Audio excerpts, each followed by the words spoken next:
नमस्कार. Ashish Datta YouTube channel मराठीमध्ये आपलं मनापासून स्वागत आहे.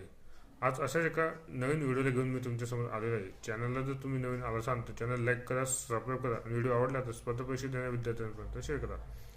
व्हिडिओचा मुख्य विषय हा आहे की एका खेळाडूची अध्यक्षपदी निवड झालेली आहे. नेमकं खेळाडू कोण आहे, कोणत्या खेळाशी संबंधित आहे आणि निवड कशाची झालेली आहे हे आपण आजच्या व्हिडिओच्या माध्यमातून जाणून घेणार आहोत.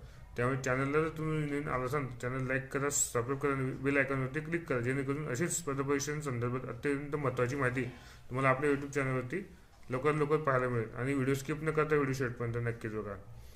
व्हिडिओचा मुख्य विषय सांगितल्याप्रमाणे BWF म्हणजे बॅडमिंटन वर्ल्ड फेडरेशन ॲथलेटिक्स कमिशनच्या अध्यक्षपदी PV सिंधू यांची निवड झालेली आहे.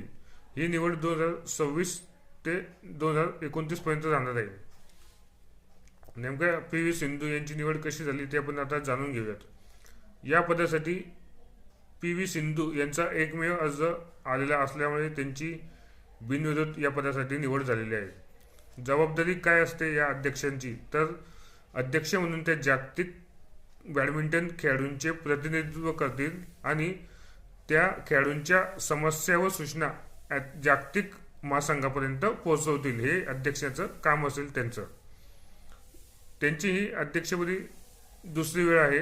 सिंधू यांची या कमिशनवर निवड होण्याची ही सलग दुसरी वेळ आहे. यापूर्वी 2021 मध्ये त्यांची सदस्य म्हणून निवड झाली होती.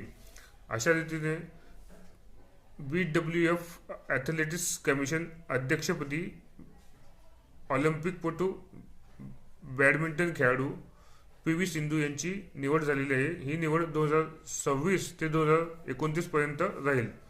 आपल्या चॅनलला तुम्ही नवीन आला असाल तर चॅनल लाईक करा, सबस्क्राईब करा आणि व्हिडिओ आवडला तर स्पर्धा परीक्षा विद्यार्थ्यांपर्यंत शेअर करा. धन्यवाद.